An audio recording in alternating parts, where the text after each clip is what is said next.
오늘 우리에게 주시는 하나님의 말씀은 요한복음 4장 16절부터 24절까지의 말씀입니다. 신약성경 148면 요한복음 4장 16절부터 24절까지의 말씀입니다. 제가 봉독해 드리겠습니다. 이르시되 가서 네 남편을 불러오라. 여자가 대답하여 이르되 나는 남편이 없나이다. 예수께서 이르시되 네가 남편이 없다 하는 말이 옳도다. 너에게 남편 5이 있었고 지금 있는 자도 네 남편이 아니니 네 말이 참되도다. 여자가 이르되 주여 내가 보니 선지자로소이다. 우리 조상들은 이 산에서 예배하였는데 당신들의 말은 예배할 곳이 예루살렘에 있다 하더이다. 예수께서 이르시되 여자여 내 말을 믿으라.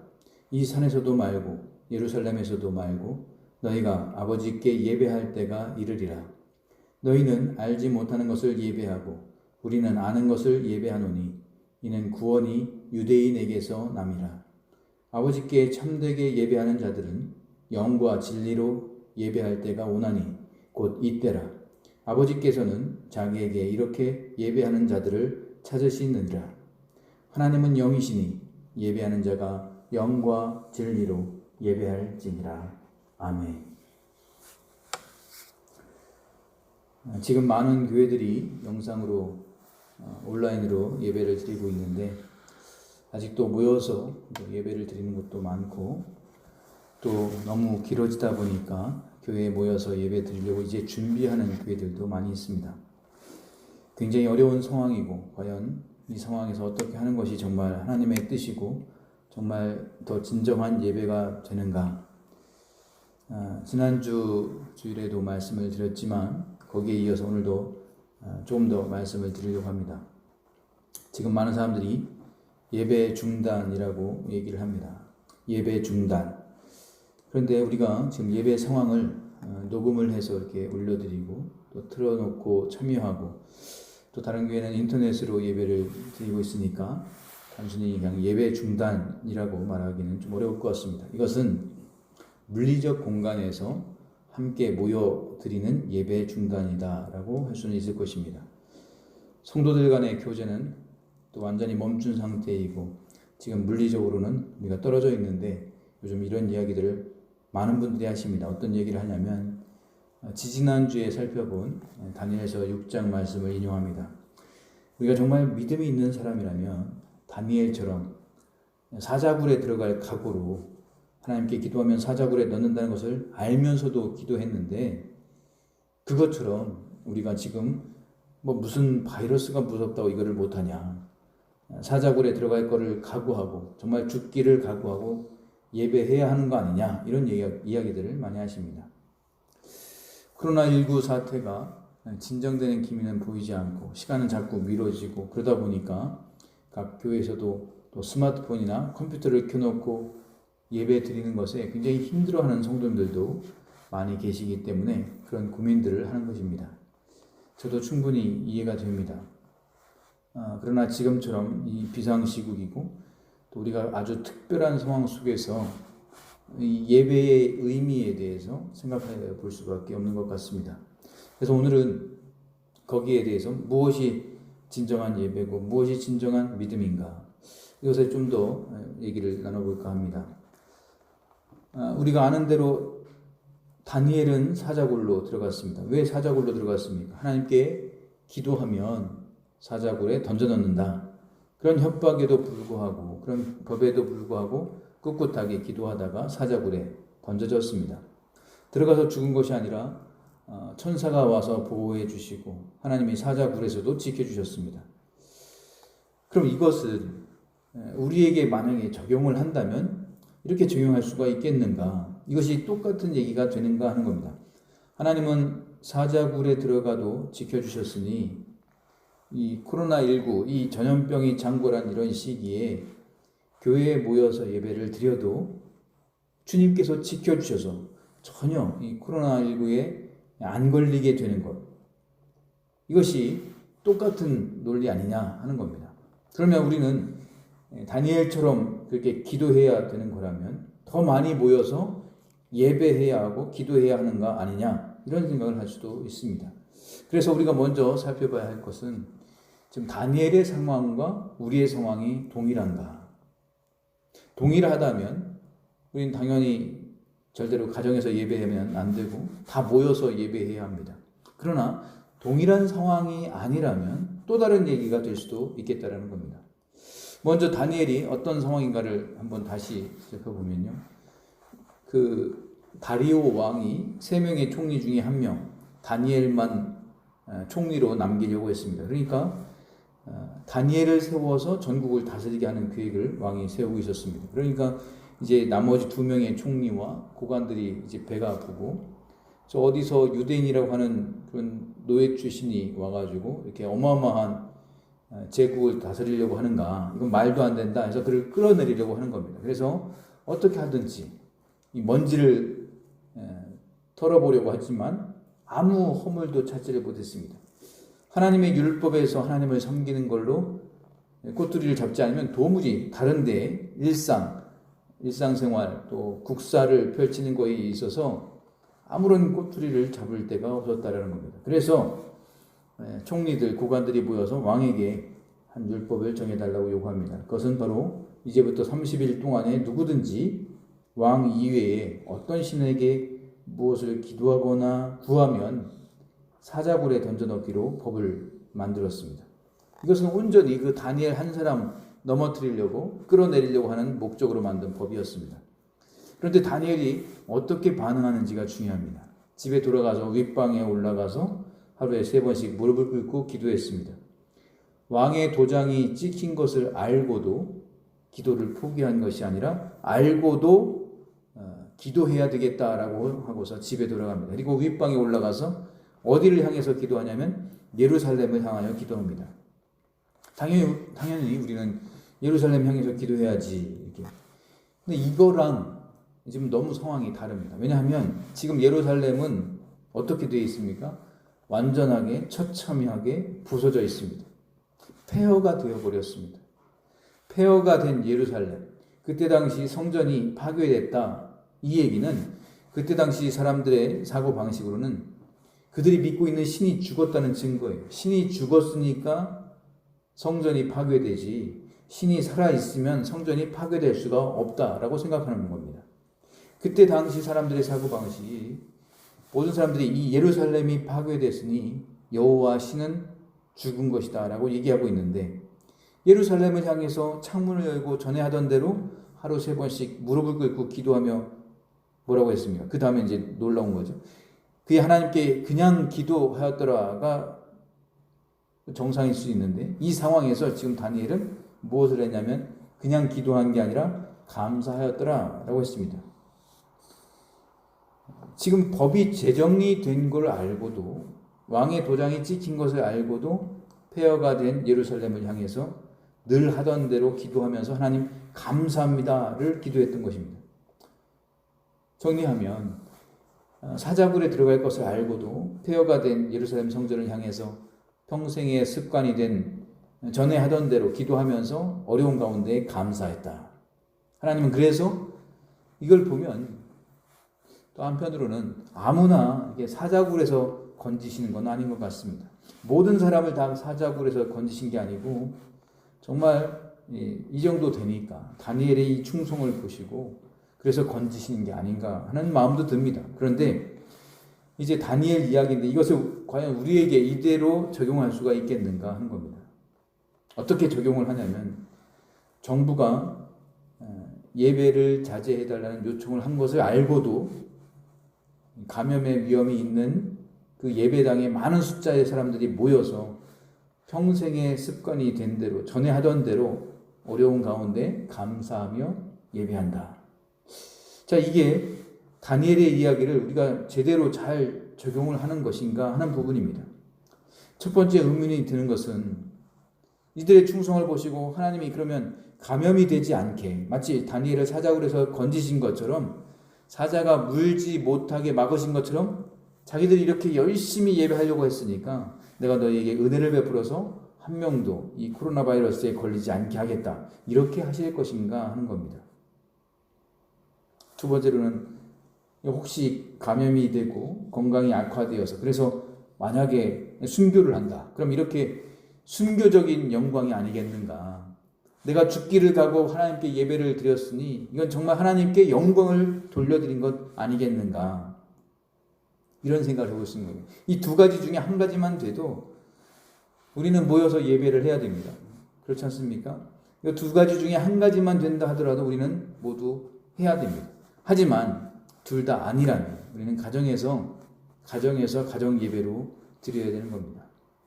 이번에 이 코로나 사태의 유일한 긍정적인 효과 한 가지는 이 신천지가 어떤 단체인지 드러나게 되었다라는 겁니다. 신천지가 정말 큰 문제를 지금까지 일으켜 왔는데 이 신천지 이만한 그 이단은 아니지만 JMS라는 이단이 있습니다. JMS 정명석이라는 교주가 있는데 자기 앞글자만 따서 JMS. 이 교주가 자기 그 신도들에게 코로나 바이러스를 대항하는 부적을 만들어서 뿌렸다는 뉴스가 있었습니다. 자기들도 예수님을 믿는다고는 하는 사람들이에요. 근데 정명석이 교주고 자기가 구원자라고 믿는 단체입니다. 뭐라고 써 있는가 하면 주의 말씀이 코로나 절대 방지약이다. 그래서 그 부적을 가지고 다니면 이게 그림까지 그려져 있는 건데요. 말씀이 코로나 절멸 무기다. 이렇게 써가지고 만화처럼 칼도 그리고 이런 부적을 교인들한테 넘겨줬다는 겁니다. 그걸 가지고 다니면 절대 코로나 바이러스에 걸리지 않는다라고 믿고 있었는데 얼마 전에 이 JMS에서도 확진자가 나왔습니다. 이것처럼 이게 충성으로 예배하면 하나님이 그 충성을 보시고 감염되지 않게 하는가, 감염되게 하시는가, 이것을 한번 얘기를 한번 해보겠습니다. 우리가 구별해야 될 두 가지 개념이 있습니다. 첫째는 하나님이 하실 수 있는 일과 하나님이 전지전능하신데 하나님이 하실 수 있는 일과 하나님이 평소에 하시는 일, 이건 두 가지가 다르다는 겁니다. 하실 수 있다라고 해서 하시는 건 아닙니다. 하실 수 있는 일과 하는 일은 다르지요. 예를 들면 그렇습니다. 하나님은 홍해 바다든 어떤 바다이든지 간에 하나님은 바다를 가르실 수 있다. 이게 맞습니다. 하나님은 전지전능하시니까 바다를 가르실 수 있습니다. 그런데 그렇다고 해서 하나님이 원할 때면 항상 바다를 가르시는가? 이건 굉장히 다른 문제입니다. 하나님이 바다를 가르실 수 있는 거하고 평소에 바다를 늘 가르시는가? 이것은 아주 다른 문제라는 것입니다. 이것을 구별하지 못하면 정말 큰 문제가 생깁니다. 마찬가지로 하나님은 예배하는 자를 감염되지 않게 하실 수 있다. 전지전능하시니까 감염되지 않게 하실 수 있다. 병에 걸리지 않게 하실 수 있다. 이것과 하나님을 예배하는 자들에게는 절대로 감염되지 않게 하신다. 이 말은 굉장히 다른 문제입니다. 이거를 잘 구별해야 된다는 겁니다. 예전에 십자군 전쟁 아시죠? 십자군을 보면 옛날에 십자군이 굉장히 여러 차례 이렇게 반복해서 있었습니다. 그 중에 아주 특이한 십자군도 있었는데 소년 십자군이라는 게 있었습니다. 소년 십자군. 1212년에 12살 정도의 어떤 한 소년이 왕에게 찾아갑니다. 프랑스 왕에게 찾아가서 자기가 예수님께 편지를 받았다라고 주장을 해요. 그 편지를 가지고 와서 왕한테 보여줍니다. 십자군의 출발을 명하는, 십자군의 징집을 원하는 그리스도의 편지라고 하면서 왕에게 가져왔는데 왕이 그것을 말도 안 되는 거라고 이제 완전히 무시하게 됩니다. 그러니까 이 12살짜리 꼬마가 십자군을 직접 일으키기로 다짐을 합니다. 그래서 12살짜리 꼬마가 십자군을 일으키니까 어른들은 뭐 참여 안 하고 많은 소녀들이 그 십자군에 참여하게 되었습니다. 그래서 이 소년 십자군, 여기에 몇 명이 따라가는가 하면 2만 명의 소녀들이 이 소년 십자군에 가담을 합니다. 근데 애들이 구하니까 지금 이슬람 세력을 무찌르러 가야 되는데 도대체 어디로 가야 되는지도 모르고 또 요즘처럼 뭐 내비게이션이 있는 것도 아니고 아무것도 없으니까 그냥 무작정 그 배를 타고 가자고 항구로 갔습니다. 근데 갔는데 배를 탈 돈도 없고 아이들이 뭐라고 생각하냐면 하나님이 홍해 바다도 가르지 않으셨는가. 홍해 바다가 갈라진 것을 기억한 거예요. 그래서 우리가 지금 십자군으로서 이 하나님의 일을 위해서 하나님께 목숨을 바쳐서 일하기 위해서 십자군으로 모였는데 하나님이 바다를 안 갈라 주시겠느냐 하면서 어떻게 했습니까? 바다로 막 뛰어들었어요. 그래서 많은 아이들이 익사했습니다. 바다 안에서 죽었어요. 하나님이 가르칠 수 있지만 안 갈라 주셨습니다. 왜 그렇습니까? 하나님은 바다를 가르칠 수 있지만 매번 가르치는 분은 아니라는 겁니다. 홍해 바다는 갈라 주셨지만 뭐 이거 사람들이 필요할 때마다 매번 바다를 가르치지는 않는다라는 말입니다. 아이들이 처참하게 익사를 했습니다. 그리고 또 남은 아이들은 상인들의 그 노예로 팔려가기도 했습니다. 아까 제가 말씀드렸던 그 의문, 바다를 가르치는 일은 하나님이 하실 수 있는 일인가 아니면 하시는 일인가?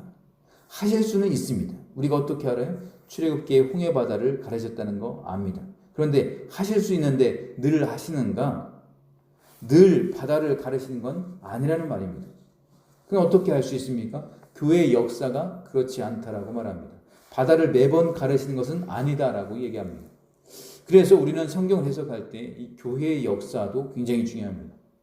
그래서 지지난주 다니엘 6장의 말씀을 떠올려 보면 그 본문에서 하나님이 다니엘처럼 너희들이 기도하면 내가 사자들의 입을 막아줄게 이런 의도로 산 다니엘서가 기록된 게 아니라고 말씀드렸습니다. 그런데 숱한 그 많은 사람들이 이 말씀을 시험하는 사람들이 있어요. 그래서 동물원에 뛰어들었습니다. 사자가 있는 우리에 뛰어들면서 사자를 향해서 선포하는 거예요. 너는 나를 물을 수 없다.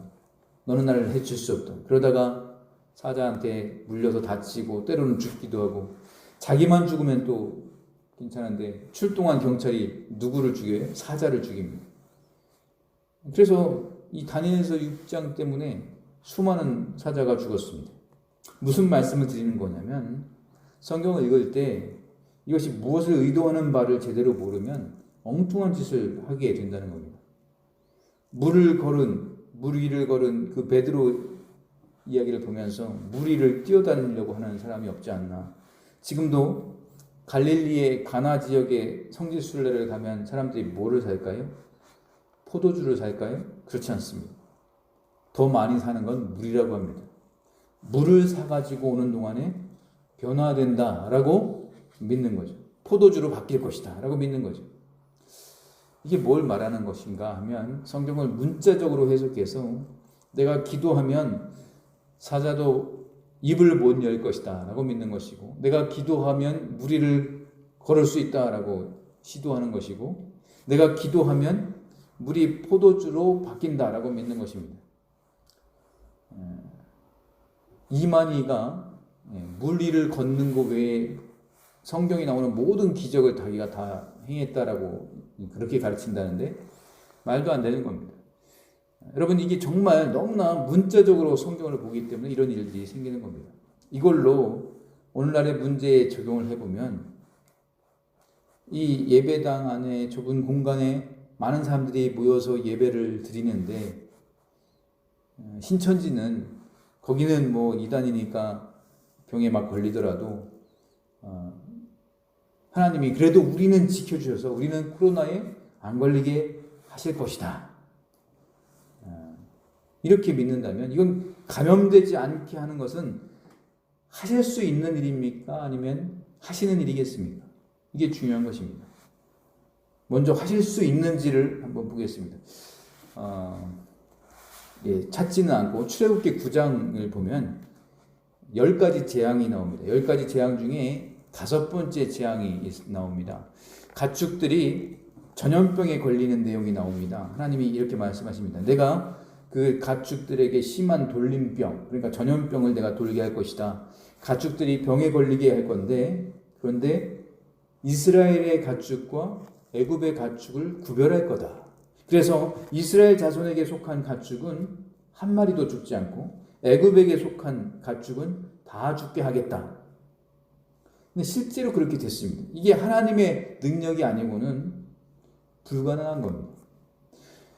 어떻게 그 세균이나 바이러스가 전염을 시키는데 이스라엘 가축은 전염은 안 시키고 애굽의 가축에게만 전염을 시키겠는가? 이거는 하나님의 능력이 아니고는 불가능한 겁니다. 예, 결과적으로 뚜껑을 열고 보니까 바로가 사람을 보내서 봤어요. 그랬더니 이스라엘의 가축은 하나도 죽지 않았습니다. 근데 애굽의 가축들만 다 죽어나가는 거예요. 그래서 이 사건을 통해서 우리가 뭘 알 수 있는가? 바이러스나 세균, 누구한테 감염시키고 누구한테 감염시키지 않을지 이건 하나님의 일이지 하나님이 일일이 다 하실 수가 있구나 하는 것을 우리가 보게 됩니다. 하나님은 그런 능력이 있는 분이구나 하는 것을 깨닫게 됩니다. 그런데 이걸 적용할 때 좁은 공간에서 많은 사람들이 예배를 드려도 감염되지 않게 하는 거 하실 수 있는 일입니까? 아닙니까? 예, 하실 수 있는 일입니다. 하실 수 있습니다. 우리는 그것을 성경을 통해서 알고 있습니다. 그런데 문제는 이것을 매번 그렇게 하시는 일인가? 교회의 역사 가운데서 뭐라고 얘기하고 있습니까? 아니요 라고 얘기합니다. 하나님이 늘 하시는 일은 아니다. 이걸 흑사병을 통해서도 우리가 알았고 우리가 그동안에 많은 접촉을 통해서 하나님이 늘 하시는 일은 결코 아니라고 우리는 알고 있습니다. 지난 주간에도 부여에 있는 성결교회에서 예배 드렸던 사람들이 확진자가 여러 명이 나왔습니다. 참 안타까운 일인데요. 하실 수 있는 일과 하시는 일은 이만큼 다른 것이다라는 거예요. 그래서 첫 번째 우리 질문, 다니엘과 우리의 사건을 비교할 때 정말 우리가 충성되게 열심히 예배하면 하나님이 절대로 감염 안 되게 하실 것인가? 아니란 얘기입니다. 우리가 성경을 통해서 알게 되는 것은 또 교회 역사를 통해서도 압니다. 성경을 통해서 뭐랍니까? 하나님이 하실 수 있는 일이 뭔지를 성경을 통해서 말씀합니다. 그런데 교회의 역사를 통해서 아는 것은 하시는 일이 무엇인지 우리는 알게 된다는 겁니다. 그래서 모여서 예배 드리면 병 걸릴 수 있다는 거예요. 이거는 분명히 교회의 역사가 그렇다. 우리에게 얘기해 주고 있습니다. 그럼 두 번째는 뭡니까? 그게 병에 걸리더라도 우리가 병 걸려서 순교하면 순교를 통해서 하나님의 영광 받으실 거 아닌가. 그럼 우리가 순교를 하더라도 모여서 예배를 드리자. 이런 얘기를 할 수도 있는데요. 이것에 대해서는 오늘 읽었던 요한복음 본문을 보게 됩니다. 요한복음 4장 내용에 예수님께서 우물가의 여인과 만나서 이렇게 얘기하십니다. 우물가의 여인이 사마리아 여인이 예수님께서 대단한 그 선지자라는 것을 알게 되자 예수님이 뭐라고 하셨습니까? 너에게는 5명의 남편이 있는데 지금 있는 자도 네 남편이 아니다 하면서 계속 이렇게 말씀하셔요. 계속 엄청난 것을 보여주니까 여자가 이렇게 묻습니다. 주여, 내가 보니까 당신은 보통분이 아닙니다. 당신은 선지자이십니다. 그러면서 묻는 게 제가 고민이 하나 있습니다. 어떤 고민이냐면 도대체 어떻게 예배를 드리는 게 올바른 예배인지 그것이 굉장히 고민이 됩니다. 왜냐하면 우리 사마리아인들은 지금 이 산, 그 그리심산에서 예배를 드려야 된다. 예배 드릴 장소는 그리심산이라고 부르는데 당신네들 유대인들은 자꾸 예루살렘에서 예배를 드려야 한다고 하니 도대체 예배는 그리심산에서 드리는 게 옳습니까? 아니면 예루살렘에서 드리는 게 옳습니까? 이게 참 저의 고민이고 궁금증입니다. 이렇게 질문해요. 그러니까 이 여인이 물어보는 건 뭡니까? 예배의 물리적 장소를 물어봤습니다. 그러면 예수님께서 뭐라고 답변을 하시는가? 이렇게 답변했습니다. 생각해봐라. 하나님이 사람이냐? 사람이라면 하나님이 예루살렘 밖에 못 계시니까 그러면 예루살렘에 하나님이 예루살렘에 계시면 거기 외에는 안 계시니까 거기에서만 예배를 드려야 되고 하나님이 그리심산에서 계시면 그리심산에서 예배를 드려야 하겠지만 그게 아니라 하나님은 영이신데 하나님은 영이시니 예배하는 자가 무엇과 무엇으로 예배할지니라 이렇게 말씀하시는데 무엇과 무엇? 그게 바로 이제 헬라어로 보면 푸뉴마티 카이 알레데이아라는 말입니다. 근데 이걸 어떻게 번역을 할 것인가 하는 부분에서 예전에 우리가 봤던 개역 성경은 조금 이 부분이 좀 번역이 잘못됐습니다. 예전 개역 성경은 신령과 진정으로 예배할지니라 라고 번역을 했는데 이게 조금 잘못된 번역입니다. 그래서 지금 새로 나온 우리가 지금 보고 있는 개역 개정판에는 뭐라고 했습니까? 영과 진리로 예배할지니라. 이게 맞는 번역입니다. 예배하는 자가 영과 진리로 예배할지니라 라고 합니다. 제가 예배 시작할 때 항상 예배 선언을 할 때 이 말씀을 선포합니다. 이전 번역이 분명히 잘못된 것인데 왜 잘못됐는가? 신령과 진정의 예배는요. 예를 들면 지금 신천지가 드리고 있는 게 신령과 진정의 예배입니다. 신천지 예배 드리는 장면을 보면 굉장히 신령한 것처럼 보입니다. 이 상식적인 이런 게 아니고 굉장히 신령한 걸 추구합니다. 진정이란 얘기는 뭡니까? 내 마음에도 없는데 그냥 예배 드리러 억지로 드리는 게 진정이 아닌 것이고, 진정은 뭡니까? 내 최선을 다해서 진짜 내 마음을 다해서 드리는 겁니다. 근데 신천지 사람들이 예배 드리는 장면이 이렇게 뉴스에서 나오는 걸 잘 보시면 굉장히 신령하고 진정입니다. 이 사람들의 진정은 우리가 예배 드리는 것보다 훨씬 더 할지도 모르겠습니다. 우리보다 더한 진정을 가지고 지금 신천지 이 사람들이 예배하고 있습니다. 신령과 진정으로 예배하는 게 아닙니다. 그럼 어떻게 예배하는 겁니까? 영과 진리로 예배하는 것입니다. 영이 무엇입니까? 지금 이 사마리아 여인이 뭘 물어봤나요? 그리심산에서 예배드려야 되나요? 예루살렘에서 예배드려야 되나요? 아니요. 하나님은 영이시니 장소가 무슨 상관이 있느냐? 이걸 얘기해 주시는 거예요. 또 진리는 뭡니까? 그 사마리아 사람들은 사마리아 오경이라는 좀 약간 잘못된 성경을 갖고 있었습니다. 근데 예수님이 진짜 진리로, 잘못된 성경으로 하지 말고 진짜 진리를 가지고 예배해야 될 거 아니냐. 이걸 오늘날에 적용하면, 오늘 지금이 한국 땅에 이 코로나로 어려움을 겪고 있는 한국 상황에 적용하자면 예배하는 자가 영으로 예배하라. 영이신 하나님을 예배하는 겁니다.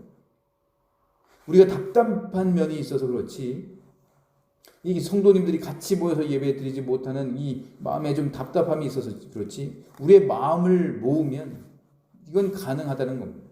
그리고 진리는 뭡니까? 신천지처럼 이렇게 거짓 복음을 가지고 성경을 이상하게 해석한 그 교리를 가지고 예배하지 말고 진리의 말씀을 가지고 예배하라는 겁니다. 주님께서 우리에게, 우리 한국교회에 이 말씀을 분명히 말씀하고 계신 것입니다. 좀 전에 제가 지금 우리 상황이 다니엘의 상황과 같은 상황인가 다른 상황인가 이런 질문을 드렸는데, 지금 정부가, 우리나라 정부가 예배 드리지 말아달라 이렇게 협조 요청을 했습니다. 만약에 우리가 예배를 인터넷으로 드리는 것이 단지 정부의 명령에 굴복해야 되기 때문에 할 수 없이 해야 된다면 다니엘과 같은 상황입니다. 하나님은 정말 모여서 예배 드리길 원하시는데 정부가 하지 말라고 해서 어쩔 수 없이 그렇게 한다면 이건 다니엘이 직면한 상황과 같은 상황이고 우리는 정부의 말을 들으면 안 되는 거예요. 그런데 지금 우리 상황이 그런 상황이냐? 그것은 아니라는 것입니다. 지금 사랑침례교회인가요? 그 교회는 오늘도 이렇게 정부에서 금지를 했는데, 집회 금지를 했는데도 또 모인다고 하고 있습니다. 자기들이 생각할 때는 지금 다니엘과 같은 상황이라고 생각하는 것 같습니다. 그런데 그런 게 아닙니다.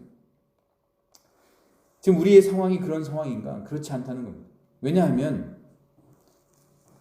안식일의 원래 목적이 무엇인가? 예수님께서 그렇게 말씀하셨습니다. 안식일에 생명을 구하는 것과 죽이는 것, 어느 것이 옳으냐라고 물으셨습니다. 모여서 예배 드리면 이 코로나에 걸릴 확률이 훨씬 더 큽니다. 병에 걸립니다. 분명하게. 하나님이 하시는 일은 그렇지 않아요. 안식일에 생명을 구하는 것과 죽이는 것, 어느 것이 옳으냐, 이것을 물으실 때 당연히 생명을 구하는 것이죠. 우리는 지금 정부의 명령에 할 수 없이 굴복해서 각 가정에서 녹음된 것으로 인터넷으로 예배를 드리는 게 아니라 주님의 뜻에 의해서 이렇게 하는 것입니다. 우리 정부가 사실 뭐라고 그랬는지 우리는 상관이 없어요. 사실 주님의 뜻대로 가야 하는 겁니다. 주님의 뜻대로. 그래서 사람의 생명을 살리는 일이 이 안식일의 예외 규정, 그렇다고 해서 앞으로 바이러스가 다 지나갔는데도 뭐 매주 그냥 인터넷으로 집에서 난 예배 드리겠다 이렇게 하는 건 아닙니다. 이거는 마치 안식일의 예외 규정과 같은 겁니다. 옛날에 베트남이 프랑스 식민지였습니다. 근데 이제 베트남에 뭐가 많았는가 하면 쥐가 그렇게 많았습니다. 그러니까 프랑스 식민 통치하는 사람들이 이거 안 되겠다. 쥐가 너무 많아서 자꾸 병이 생기고 문제가 생기니까 쥐를 없애는 방법으로 이런 생각을 합니다. 쥐를 잡아오는 사람들에게 돈을 주기로 했습니다. 그리고 이제 돈 벌려고 다 잡아들이면 쥐 숫자가 줄어들겠지 하고 쥐를 잡아오는 사람들에게 돈을 주기로 했습니다. 그런데 결과가 어떻게 됐는가? 결과가 쥐의 숫자가 오히려 늘어났습니다. 쥐를 잡아오는데 왜 이게 숫자가 늘어날까요? 왜냐하면 돈을 벌기 위해서 돈 준다고 하니까 쥐를 집에서 사육하기 시작했습니다. 그래서 쥐를 키워가지고 그걸 잡아가지고 오는 거예요. 엉뚱한 결과를 가져오게 되었습니다. 그래서 어떤 목적을 위해서 정책을 펴고 그러지만 정반대의 결과를 가지고 올 수도 있는 겁니다. 마찬가지로 우리는 지금 이 상황에서 예배를 강행한다. 우리는 모여서 같이 기도해야 되고 예배를 드려야 된다라고 한다면 우리가 생각하는 결과는 뭐예요? 예배를 강행하자. 그래서 모여서 예배하고 모여서 기도하자 했을 때 우리가 원하는 결과는 뭡니까? 모였는데 병도 안 걸리고 모였는데 더 하나님을 믿는 사람들이 많이 나오고 이런 결과를 가지고 오면 좋은데 그게 아니라는 거예요. 우리가 원하는 것과 정반대의 결과를 가져올 수 있다는 겁니다. 확진자가 계속 늘어나면 병만 더 커지고 끝까지 예배를 강행하는 저 기독교나 신천지나 다른 게 뭐가 있느냐? 똑같은 거 아니냐? 이런 결과를 듣게 된다는 겁니다. 오늘 정부 발표로 사회적 거리두기 기간을 2주 더 연장을 했습니다. 이 발표가 나기도 전에 천주교에서는 미사를 무기한 연기했습니다. 불교에서도 모든 모임을 다 취소하고 연기했습니다. 기독교만 교회만 예배를 강행하다가 확진자가 나오는 교회들이 몇 군데 있었습니다. 엄청난 비난을 받고 있습니다. 지난주에 말씀드렸지만 유럽의 이 흑사병 이후에 교회가 엄청난 변화를 겪었습니다. 교회 권위가 땅에 떨어졌습니다. 왜 그렇습니까? 기도하면 흑사병이 물러갈 겁니다. 모여서 기도합시다. 그랬는데 모여서 오히려 병에 감염돼서 더 많이 죽었다는 말입니다. 그러니까 교회의 권위가 땅에 떨어진 겁니다. 그래서 결국은 르네상스까지 가는 거 아니겠습니까?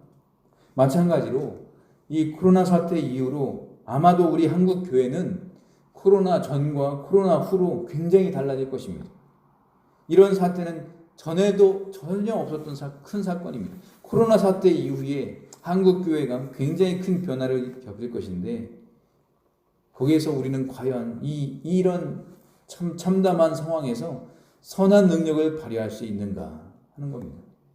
그래서 코로나가 다 끝나고 지나간 후에 한국 교회가 이게 바로 위기였는데 위기가 곧 기회가 되었는가? 이 코로나 위기를 한국 교회가 정말 잘 이겨냈는가? 그랬다면 한국 교회가 제2의 부흥을 가져올 수도 있을 것입니다. 이 위기를 어떻게 극복하는가? 이것에 따라 달라질 수 있습니다.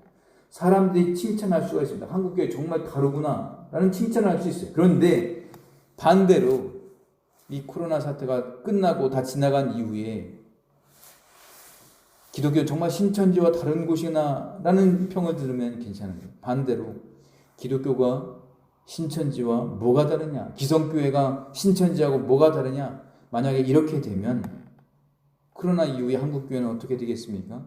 무너지는 거예요. 신천지만 무너지는 게 아닙니다.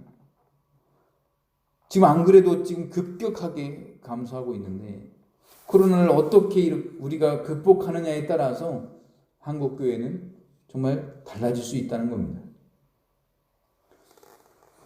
그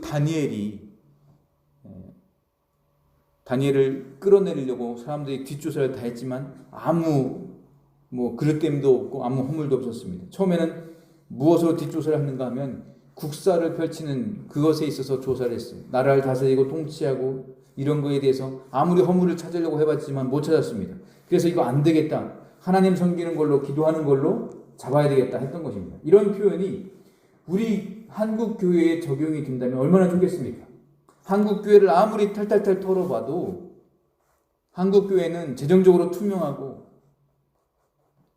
부자 세습도 안 하고 한국 교회는 정말 모범이 되고 이것도 잘하고 저것도 잘하고 너무너무 잘해서 안 되겠다. 마지막으로 이 예배를 못 드리게 하는 것밖에 없겠다.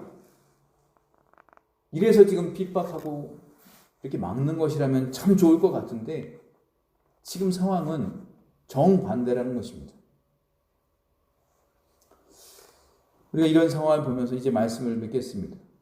저는 이 코로나 사태에 정말 이 위기에 우리는 정말 진짜 예배가 뭔가 하는 것을 잘 생각해야 한다고 생각합니다. 그래서 몸만 교회에 왔다 갔다 하고 물리적 공간 안에 내가 그 시간에 그 자리에 앉아 있었으면 예배 드린 거고 물리적 공간 안에 없었으면 예배를 안 드린 거고 이건 아니라는 겁니다.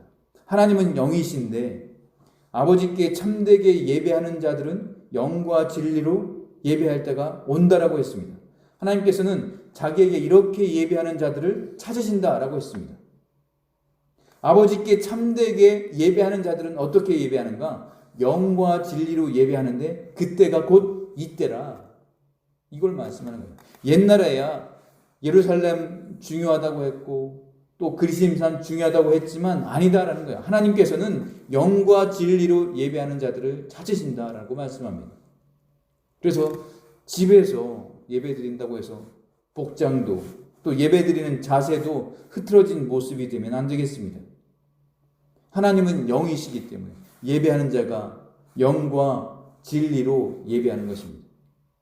거짓이 아니라 진짜 복음으로 그리고 물리적인 것이 아니라 영적으로 예배할지니라 그렇게 말씀하고 있습니다. 그래서 비록 우리가 온라인으로 인터넷으로 녹음된 것으로 이렇게 예배를 드리고 있지만 우리가 정말 함께 예배하는 모든 분들이 예배 드릴 때는 영과 진리로 예배하는 우리 모두가 되시기를 주님의 이름으로 축원하는 것입니다.